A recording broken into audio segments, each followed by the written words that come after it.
So Kanye West is back. Sort of. His new album, Bully, is technically the first Kanye West solo album that we've officially gotten since 2021 with Donda. I guess you could count Donda too, but like, I think any Kanye apologist is basically gonna act like anything he released or said in 2025 just doesn't exist. So we're gonna look at Donda 2 like a wash. But we do have to look at history in this video. That's important. But with this new Bully album, an album 2 years in the making, the first Kanye solo album technically since 2021, it's a bittersweet moment and fans are conflicted. I gotta say, this tweet right here sums up my emotions towards the album perfectly to a T. I think this person nailed it. Bully has the bones and essence of a Kanye album with rich production, flavorful ideas, but there's this soulless atmosphere it can't escape from. Considering everything he's become and what he's retracted, I don't know who he really is anymore, and this album represents that. I have to be fully honest, however, this isn't all terrible. There's quality music here, unlike his other recent records, but there's nothing that moves me outside of that. It makes me feel nostalgic, a bit hopeful, and genuinely depressed. Have fun with this, I suppose. Again, I agree. I think as far as the recent output we've heard from Kanye, this is probably the most promising body of work that we've received from Ye in over half a decade. But how can something that we speak this highly of from someone who is regarded as one of the greatest artists of all time still leave you feeling somewhat unsatisfied or even depressed? Well, there's a clear reason for that. I think the last Kanye West video I did was in March of 2024, titled Kanye West is Creating Generational Trauma, and I genuinely thought that may possibly be the last Kanye West video I ever did. I thought the digital footprint that he's leaving behind for his children would be dark enough that it could scar them potentially for the rest of their lives. And he was basically building a demonic circus. Everything around him was pure chaos, and it seemed like there was no hope in ever getting even a fraction of the creativity, the passion, the soul, or the love of the game that the old Kanye had to be restored into this new form of Ye. But then there was silence for June, July, then the summer turned into fall. We still didn't hear from Ye. But then November comes around and we get this. I feel really blessed to be able to sit here with you today and just take accountability. I was dealing with some various issues, dealing with bipolar also. So it would take the ideas I had and have me take them to an extreme where I would forget about the protection of the people around me and myself. So I wanted to come and take accountability. Sometimes people aren't that knowledgeable about the bipolar or what causes it and the way you act when you have this disease. It's like if you left the house and you left your kid at the house and your kid went and messed up the kitchen and messed up the garage, messed up the living room. Now when you get back, it's your responsibility because that's your child. And that's the way I look at it. It's like I gotta go clean up the kitchen, I gotta clean up the living room, I gotta clean up the garage. It's a big deal for me as a man to come and take accountability for all the things that I've said, and I really just appreciate you embracing me with open arms and allowing me to make amends. And this is the beginning and the first steps and the first brick by brick to build back the strong walls. This was interesting on so many different layers. Ye sat down with a very prominent rabbi, and for big Kanye fans, it was probably beautiful to hear him finally admit that he takes accountability for his actions. But the even bigger milestone he took was the fact that he finally admitted that he was suffering from bipolar disorder. Again, see, Kanye has admitted that he's been bipolar in the past, but then he'll retract it. I am not bipolar. I'm not in some kind of episode, but I may be slightly autistic, like Rain Man. And this is apparently a very common behavioral pattern with people who suffer from bipolar disorder. I actually had a great uncle who passed away before I was born who suffered with bipolar his entire life, and there would be periods where he'd be on his medication and he'd be thriving at work, with his family, his relationships, etc. But one day he would wake up and decided he didn't need the medication anymore, and things would go back off the deep end. But I want to circle back to that Ye video apologizing to the rabbi. See, beyond the gesture seeming nice, most people thought it was somewhat disingenuous for the fact that, A, if you're really sorry, to Jewish people in particular, why do you think that apologizing to just one rabbi represents the entire community of people you offended? And beyond just the Jewish people, Kanye had just got off a spree of insulting the LGBTQ community, black people, his peers in the rap game, disabled people, his former business partner who's no longer even here to defend himself like Virgil Abloh. No group or person was off limits. So how do you apologize to everyone? Well, a couple months later in January of 2026, Kanye tried again. He published this letter in the Wall Street Journal where Ye seemed to be at his most vulnerable and honest since we've seen him in years. He addressed it to anyone he's hurt. He said that 25 years ago when he got into that car accident that inspired the song Through the Wire, it actually caused injury to the right frontal lobe of his brain. And he said because at the time this issue went undiagnosed, it ended up leading to his bipolar diagnosis. Now, I'm not a doctor, but maybe if someone is in the comments, you can let me know. Based off my very limited research, it does say that a frontal lobe injury can be linked to mania type symptoms. So it's very possible that maybe this is the case with Kanye. And it's kind of insane to think if this is really how he became bipolar, then it was only once he started his music career that he started suffering from the mental illness. We'll come back to the rest of this letter later in this video, but it definitely had fans torn. For people who were ready to forgive Kanye no matter what, this was all they needed to hear to be excited for what was to come in the future.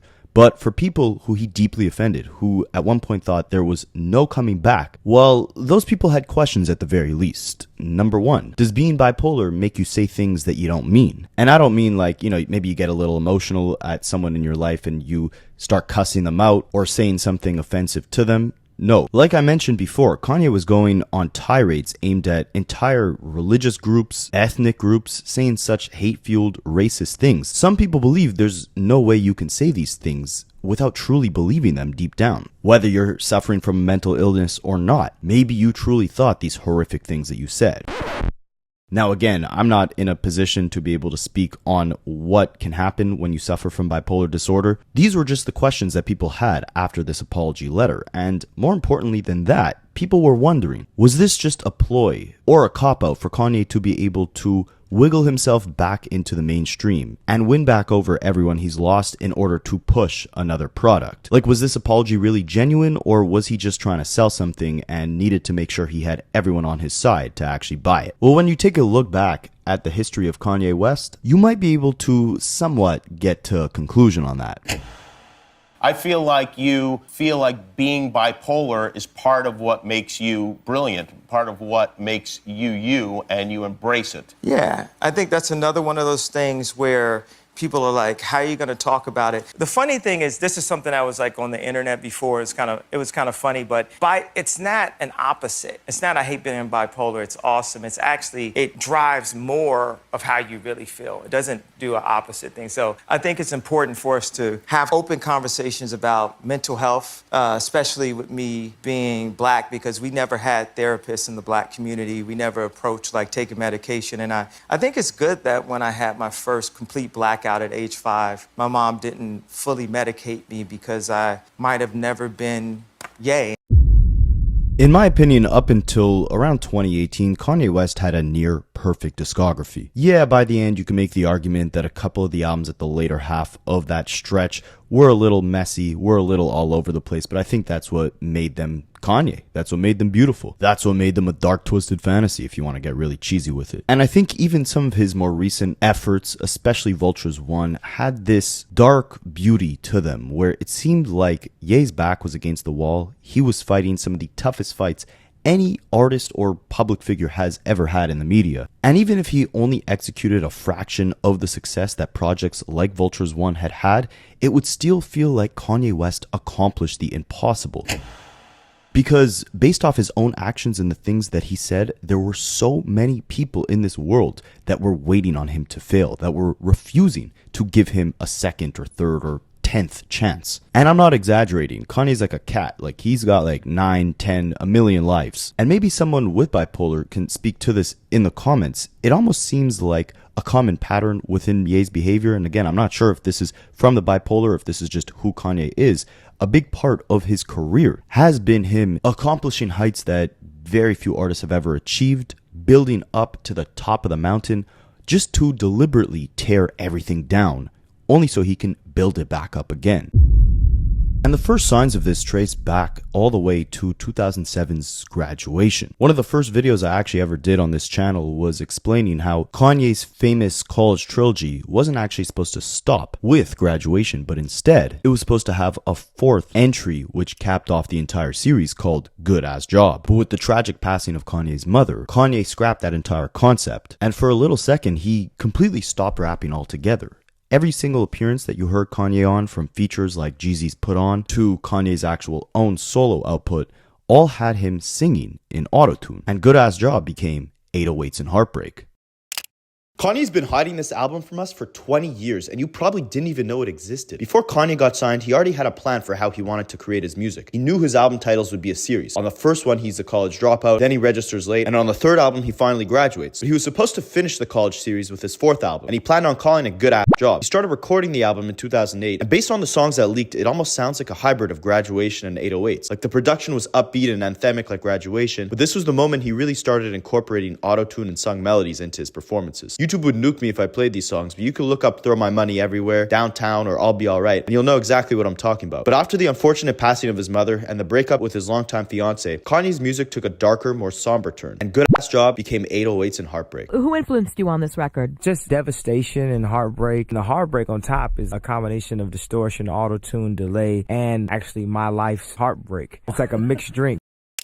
While 808s and Heartbreak today is known as one of the most influential albums of this generation, at the time that it came out, there were a lot of people critical of the direction that Kanye took. It was a lot more stripped back, a lot more simplistic and one-dimensional in the songwriting and concepts, and even the sound was very straightforward compared to the diverse production that we heard on his previous albums. But with Kanye being the visionary that we know him to be, that project would of course pay off and again become one of the most influential albums for the next generation of hip-hop superstars. After that, he interrupts one of the biggest superstars in music on stage at the VMA Awards. Of course, you guys know what happened there. And this was the first massive example of Kanye West being forced essentially to start back at square one. But of course it worked out because it gave us what many consider to be Kanye's best album of all time, My Beautiful Dark Twisted Fantasy. With that project, Kanye comes back in the good graces of the public. He reaches new commercial heights with Jay-Z in their collab album Watch the Throne. And it's funny because for all the controversy that Kanye would rope himself into, he had actually said that choosing Jay-Z over Dame Dash when Rockefeller split up, or even doing that collab project with Jay-Z, was Kanye's way of trying to learn from his mentor on how to communicate with people in a more digestible, less confrontational manner. And it kind of seemed like he actually accomplished that through the music with Watch the Throne. It was groundbreaking in its own right, but it almost seemed like Kanye's attempt at trying to play it safe, or sticking to what he knew would work on a mainstream level. Hit songs like No Church in the Wild, Paris, Otis, Gotta Have It. This wasn't Kanye ruffling feathers or tipping the scales like he did when he did a 180, changing his sound completely on hits like Love Lockdown, or coming into the game with a completely different aesthetic than what was popular with the College Dropout and choosing to go with a single as unconventional as something like Jesus Walks. I almost imagine the execution of Watch the Throne being Kanye following Jay's lead of trying to come across as more likable in order to reach and please a wider audience. The problem was, with Dame, his truth was more accurate and more closer to what mine was, but his technique was harsh for me as a young kid and stuff. I felt like a little bit more pressure. Dame was an ass. He was an ass. And Jay-Z's was a nice guy, but I wanted to learn this technique that Jay got of actually being likable. Like when I was doing Watch the Throne, one of the main reasons why I did it was to learn, Jay's techniques of how he talked to people. Man, I be talking to people the wrong way sometimes. But if you consider Watch the Throne playing it safe, of course, 2 years later, he would burn everything back to the ground when he was extremely frustrated with the current state of the fashion industry and his inability to fully break out in it. Kanye was tired of these giant corporations like Louis Vuitton, Nike, not treating him like an equal. He was tired of following Jay's lead, of moving in a room full of ultras, of trying to be likable, of trying to play it safe. So with Yeezus, he went completely anti-establishment, full-on rebel mode, from the lack of actual detail in the album's artwork to the chaotic soundscape of the production, the extremely short track list, the rigidness of the sequencing of that track list. This was Kanye's middle finger to the industry. This was Kanye saying, "You will like me whether you like it or not." Spicy. And just like 808s being a little hard to accept at first, Yeezus would eventually go on to also become one of the most influential albums of the next generation. But it was another example of Kanye burning everything he had built with the mainstream success that he had with Dark Twisted Fantasy and Watch the Throne to the ground by creating something that was very hard to digest off first listen and most definitely not something tailored for radio. What kind of album are we getting? What should we expect? Bars, songs, cookout, music that just feels good. My last album was a protest of music. I was like, I'm gonna take my ball and go home. If y'all ain't gonna let me play where I wanna play it, do clothes and do this, all that stuff like somebody be at the free throw for a long time. That was my whole album and stuff. Like, album don't even got no music. I just let y'all have a little music on Bound, but that was it. But this album just embracing the music, embracing joy, being of service to the people. You know, I just hope that people like it and enjoy it. By Life of Pablo, Kanye realized the entire landscape of music as we knew it had completely changed. Jay-Z and Drake were battling it out on what the future of streaming would be, because this was the year that Apple Music, Tidal, all these platforms we consume music today from started growing in popularity. And Kanye had a choice to make. He was finally accepted by the fashion giants that he was fighting to work with on Yeezus, taking his talents from Nike to Adidas, completely redesigning fashion as we knew it with the Yeezy boots. And on the music side, the sound was shifting and so were the artists that were dominating it. The giants of the 2000s were no longer. Think about 2016, right? Eminem, who had been one of the most popular artists of the 2000s, hadn't released a project in several years. Lil Wayne was at odds with his record label and was not even allowed to release music. We were getting a Jay-Z album once every 3-4 years instead of the regular 1 to 2 year gaps that he was taking in the 2000s. Rick Ross, T.I., Young Jeezy, they had reached the peak of their mainstream success and were on the way down from a commercial standpoint. And it was Drake, Kendrick Lamar, and J. Cole who were now at the forefront.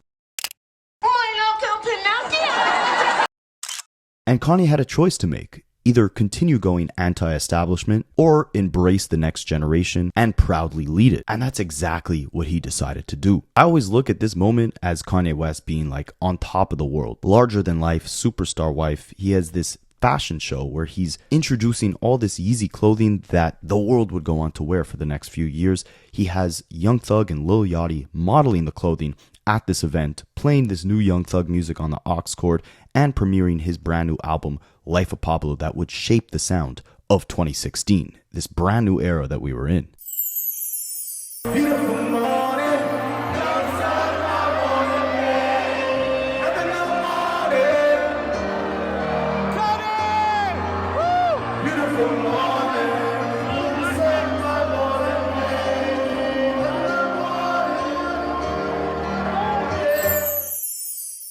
This album was really a cultural revolution, but it was also interesting for a multitude of reasons. The whole era, really. Firstly, this was the first time that we saw Kanye execute a rollout where the album constantly felt like a work in progress. He premiered it at the Yeezy fashion show. It was definitely unfinished. Then we got the first version of it solely on Tidal, Jay-Z's streaming platform. Once it hit every other streaming platform, it still felt unfinished. Certain mixes weren't all the way there. He was still kind of mumbling incoherently on a couple tracks. Even with something as rigid as Yeezus, it still felt like every bar, every beat felt intentional. With Life of Pablo, it was almost like a collage of a multitude of different sounds and headspaces that Kanye was in without a clear direction or strategy behind its execution. But that's what makes it amazing. There's something on there for everyone. And the tour was even better. This was by far one of, if not the most innovative stage designs that Kanye West, or really maybe any artist, has ever had for a live show. Massive stage floating in the air, all across the stadiums. Minimalist design, Kanye floating above the crowd. It felt like you were watching this larger-than-life figure deliver his most fun and carefree album. But then it got dark, and Kanye West had to rebuild once again. Comments, season 4 racist comments. Get ready to have a field day, press. Get ready, because the show's over.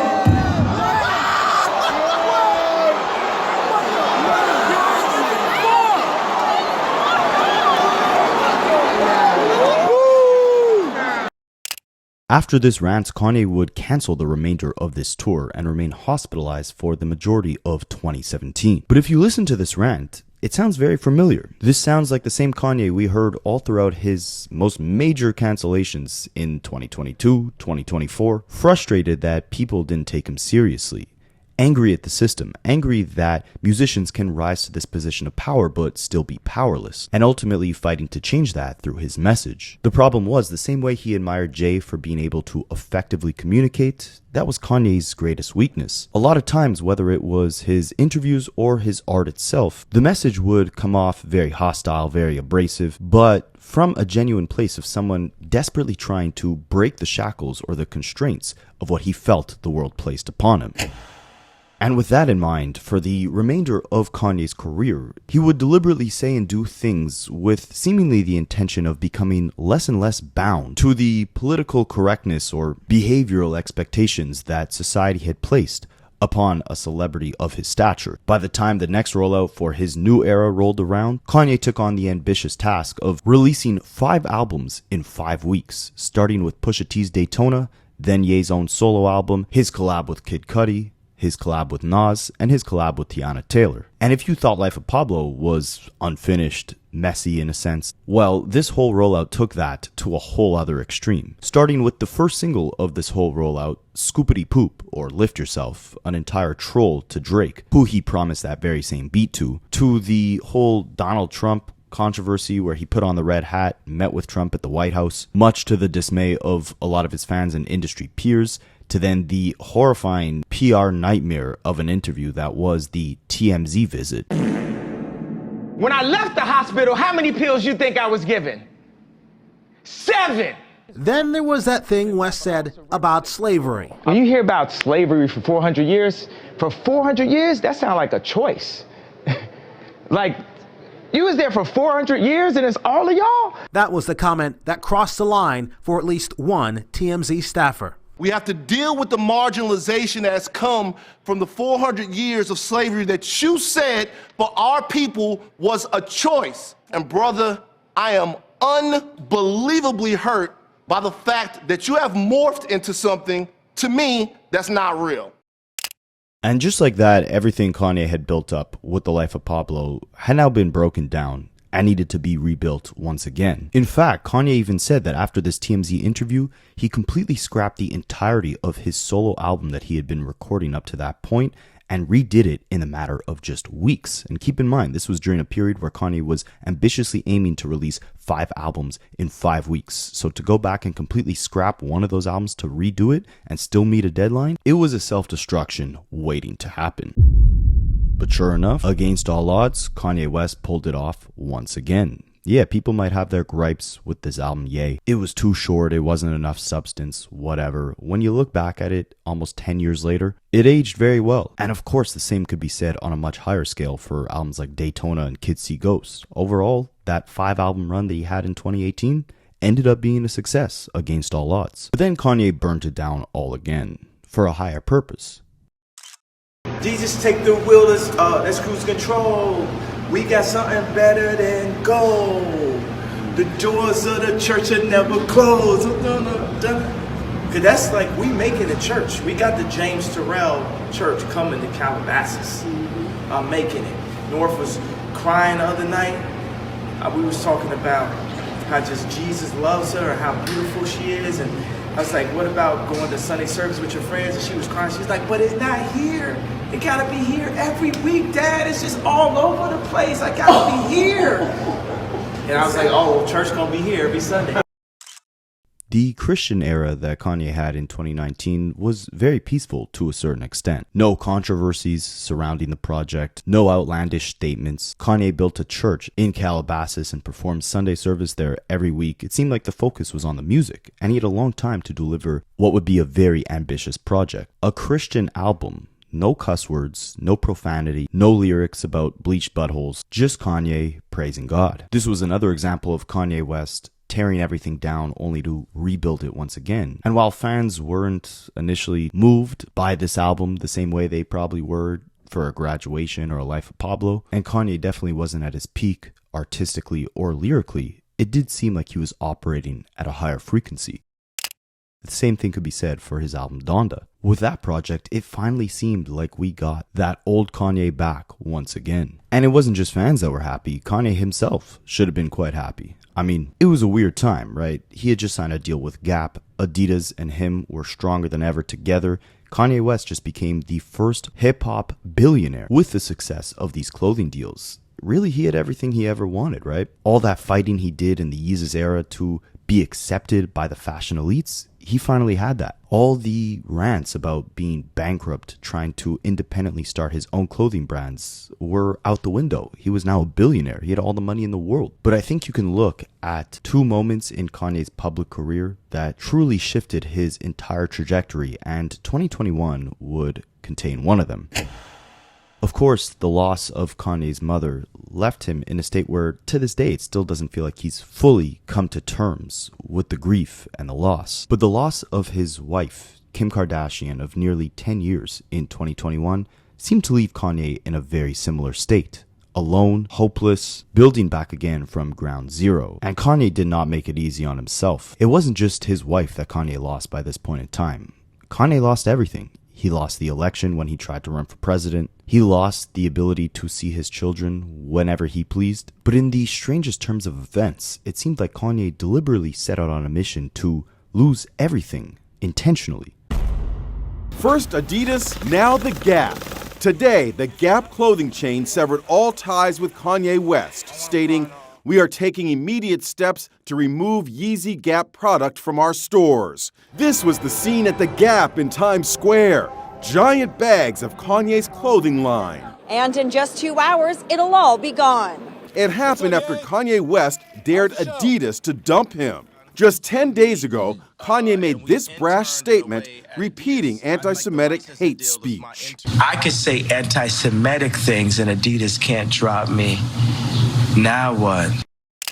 Today, Adidas terminated all business with Kanye, denouncing his anti-Semitic remarks as unacceptable, hateful, and dangerous, and declaring it would immediately stop payments to Kanye.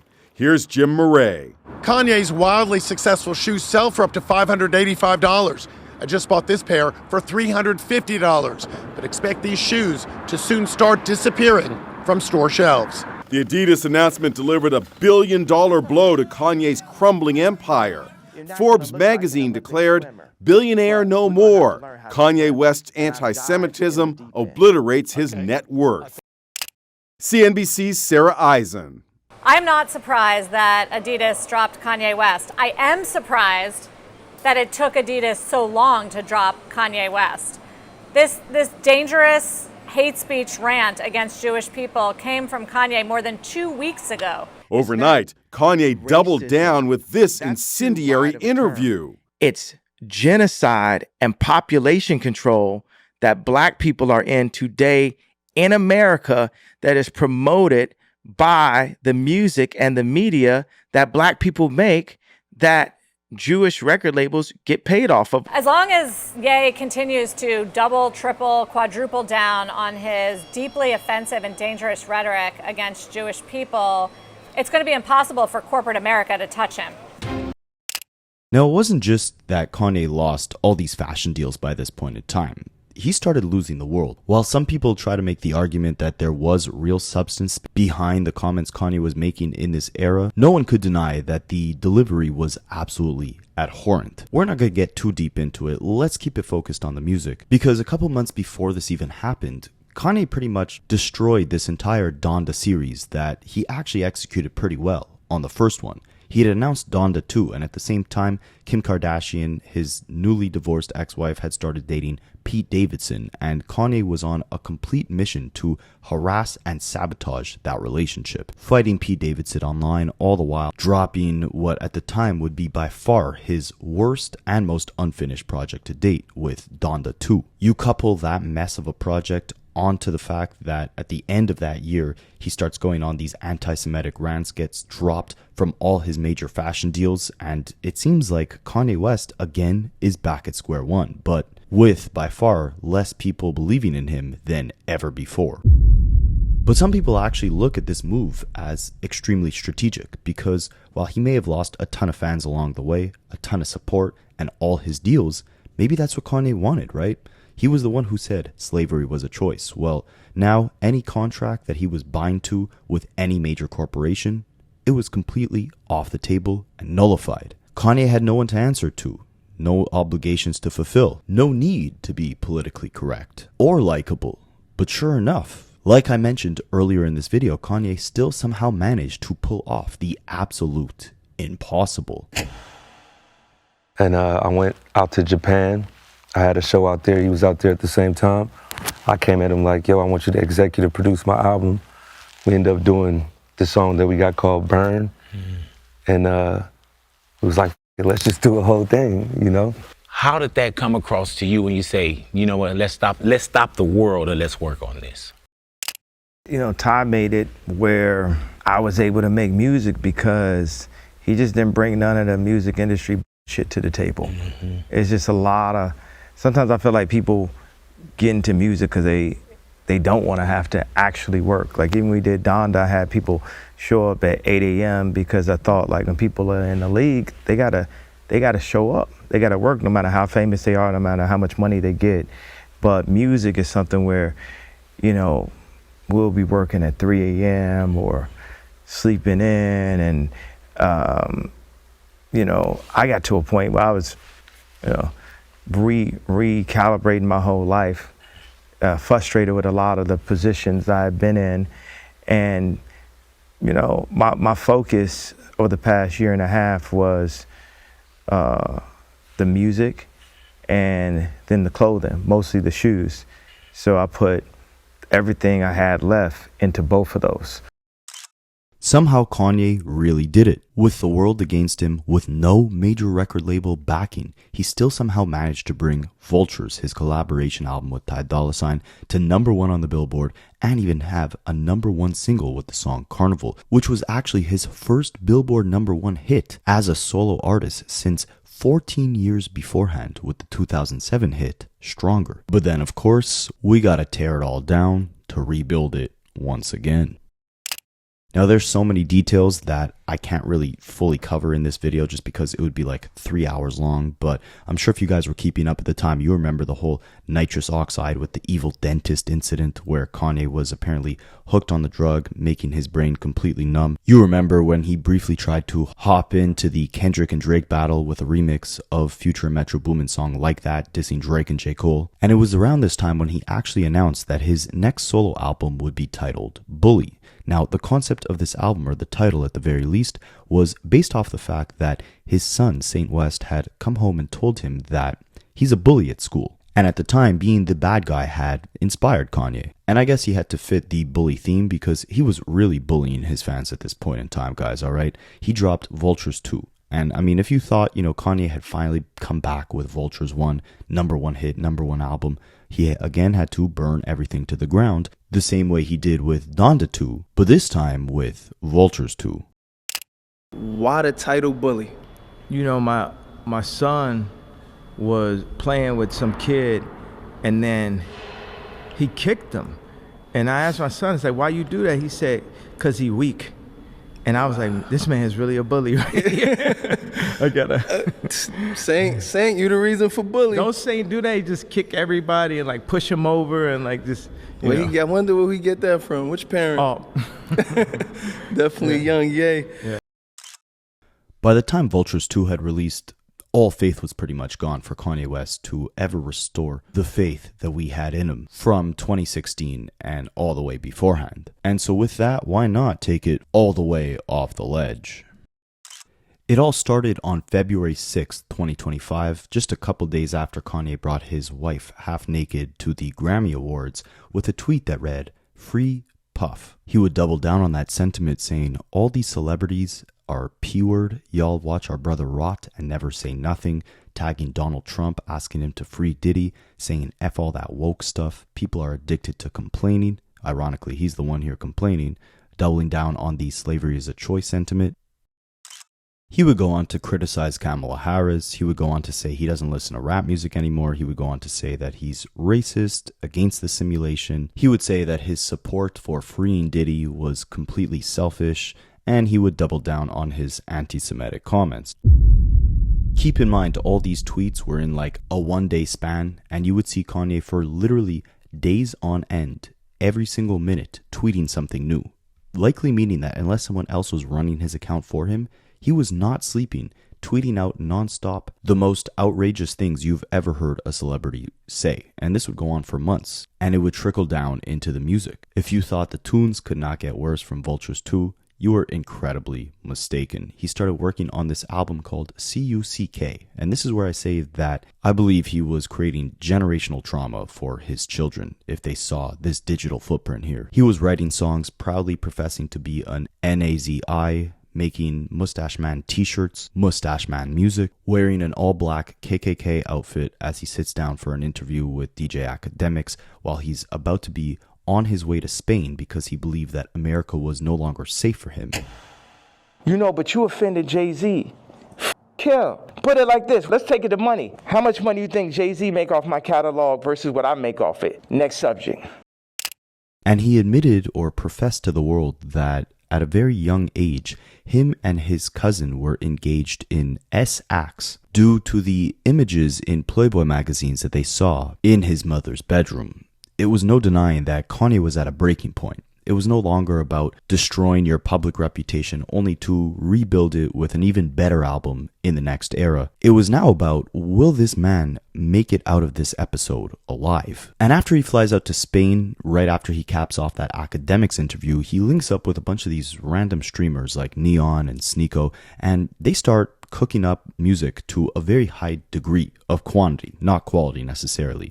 Kanye was on a mission to actually finish a lot of these scrap projects that he had incompleted over the years.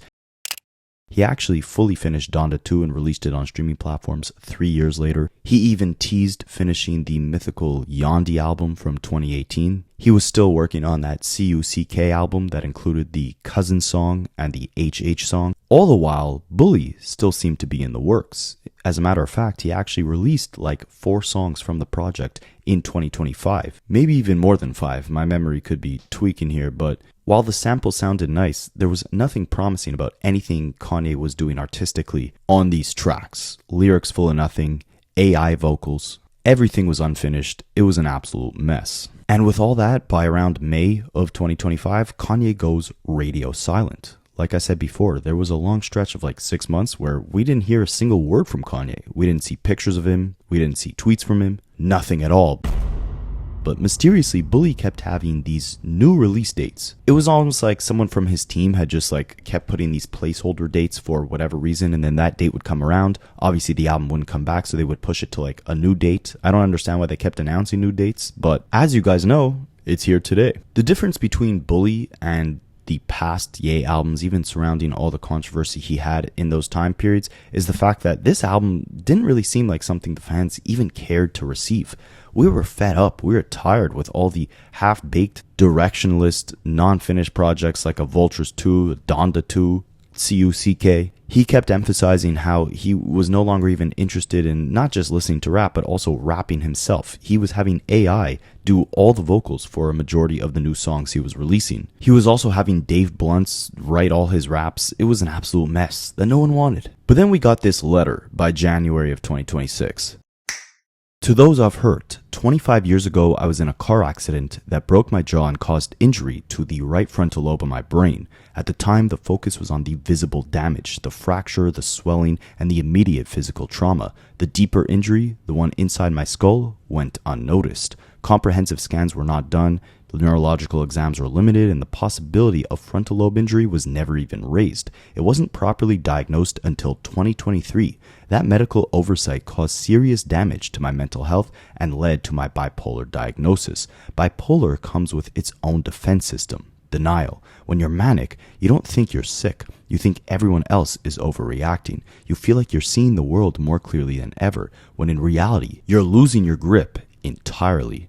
Once people label you crazy, you feel as if you cannot contribute to anything meaningful to the world. It's easy for people to joke and laugh it off when in fact this is a very serious, debilitating disease that you can die from. The scariest thing about the disorder is how persuasive it is when it tells you you don't need help. It makes you blind, but convinced that you have insight. You feel powerful, certain, and unstoppable. I lost touch with reality. Things got worse the longer I ignored the problem. I said things, I did things I deeply regret. Some of the people I loved the most, I treated the worst. You endured fear, confusion, humiliation, and the exhaustion of trying to have someone who was, at times, unrecognizable. Looking back, I became detached from my true self. In that fractured state, I gravitated towards the most destructive symbol I could find, the swastika, and even sold t-shirts bearing it. One of the difficult aspects of having bipolar are the disconnected moments, many of which I still cannot recall, that led to poor judgment and reckless behavior that oftentimes feels like an out-of-body experience. I regret and am deeply mortified by my actions in that state, and am committed to accountability, treatment, and meaningful change. It does not excuse what I did, though. I'm not an Nazi or an anti-Semite. I love Jewish people. To the black community, which held me down through all the highs and the lows of my darkest times, the black community is unquestionably the foundation of who I am. I'm sorry to have let you down. I love us. In early 2025, I fell into a 4-month-long manic episode of psychotic, paranoid, and impulsive behavior that destroyed my life. As the situation became increasingly unsustainable, there were times I didn't want to be here anymore. Having bipolar is a notable state of constant mental illness. When you go into a manic episode, you are ill at that point. When you are not in an episode, you are completely quote-unquote normal, and that's when the wreckage from the illness hits the hardest. Hitting rock bottom a few months ago, my wife encouraged me to finally get help. I found comfort in Reddit forums of all places. Different people speak of being manic or depressive episodes of a similar nature. I read their stories and realized that I wasn't alone. It's not just me who ruins their entire life once a year despite taking meds every day and being told by the so-called best doctors in the world that I am not bipolar but merely experiencing quote-unquote symptoms of autism. My words as a leader in my community have global impact and influence. In my mania, I lost complete sight of that. As I find my new baseline and new center through an effective regime of medication, therapy, exercise, and clean living, I have newfound much needed clarity. I'm pouring my energy into positive, meaningful art, music, clothing, design, and other new ideas to help the world. I'm not asking for sympathy or a free pass, though I aspire to earn for your forgiveness. I write today to simply ask for your patience and understanding as I find my new way home.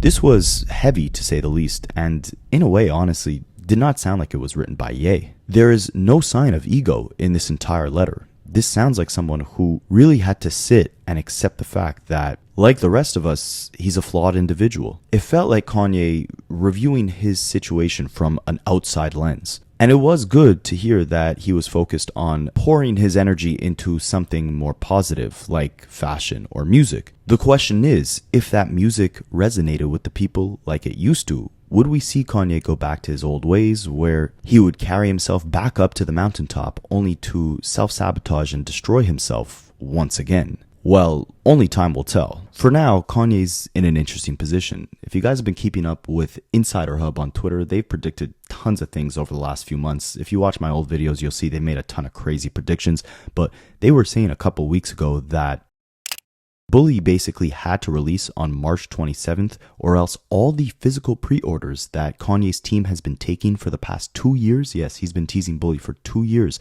will basically be invalid by the new Billboard rules. So it's either he released the project on March 27th, or else all the pre-orders that his fans did over the last 2 years would basically not count towards those first week sales. And overall, sitting with this project, it's very bittersweet. There are some absolutely amazing moments, no doubt. First of all, the production on this thing is some of the best production we've seen from Kanye over the last few years by far. The samples he used on these instrumentals were immaculate, taking heavy inspiration and integration from a lot of 60s and 70s soul music, blending it with that classic Kanye sound, which is of course so wide-ranging throughout his catalog, whether it's the, electro-pop that we heard on 808s, the more industrial music that we heard on Yeezus, the triumphant maximalist sound that we heard on Dark Twisted Fantasy, the more soulful boom bap we heard on Late Registration. All of that can be found and more on the production on Bully. But there's still a lot missing.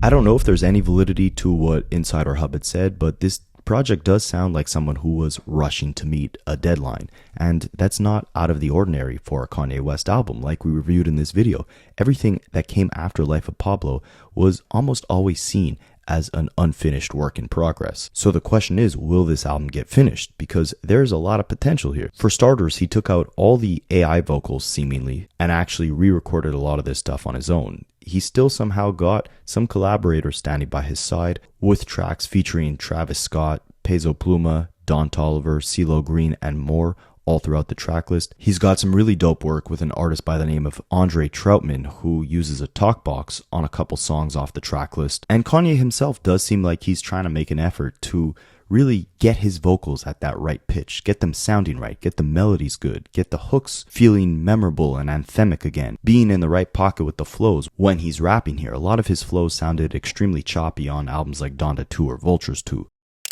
But simultaneously, again, a lot of these songs sound like demos, and lyrically, it also doesn't sound like Kanye is saying much. For someone who seemingly wrote that in-depth, vulnerable apology letter in the Wall Street Journal that we just read, where he really strips his entire ego and explains in depth the state and cause of his mental health issues, while also expressing deep regret for his past actions, it doesn't seem like any of those topics get touched on this project. And when he does lean in a more controversial pocket from a subject matter perspective, he seems to be taking the unapologetic approach of still embracing that bad guy or that evil character, I guess you could call it. A couple of the highlights off the project for me include All the Love. I think this could be something that goes off in concerts. I mean, again, he did just get his first show in America since I don't know when, in Los Angeles. I forget when that's coming up, but a song like All the Love, that will definitely go off in a stadium like that. But even with that song sounding great, it's still very repetitive. It still doesn't sound like the vocals are mastered to the level or standard that we set Kanye to, but it is nice sounding. You also got a song like Whatever Works, which kind of takes us back to that chipmunk soul sample kind of backpack style sound that was very prevalent on early Kanye West projects. But a track like that wouldn't hold a candle to anything on Late Registration just because of how repetitive the lyrics actually are and the blatant lack of substance. The flow is on point, the production is on point, but he's not really saying a whole lot of much. And when he is, he's just repeating the same lines over and over again. The best song to me by far on this project, and one of the best, if not the best song we've heard from Kanye since Donda, has to be Sisters and Brothers. You get this like staticky bass that comes with the production of this track, an amazing sample chopped into the beat. Kanye's performance is strong, and a song like this makes me admire how much Kanye actually pays attention to the current landscape of whatever's going on in hip-hop. Because if you guys have been paying attention to mainstream rap over the last year, you know that there's been an insane rise in UK artists SD Kid and Fake Meek, and the staticky production that they incorporate into a lot of their music is very prevalent on songs like Sisters and Brothers off this Bully album. And I can only assume that's because Kanye West has been paying attention. There's a couple other strong tracks, the title track Bully, the song Highs and Lows, the song Preacher Man. These were some songs that he actually included on the original Bully version that came out last year. They're all good, but they all sound like unfinished work. It sounds like Kanye wanted to make a small statement, let the world know that he's back in the booth, but that the best is yet to come. At least I hope so. But let me know what you guys think, and I'll catch you in the next one. I study rap for a living.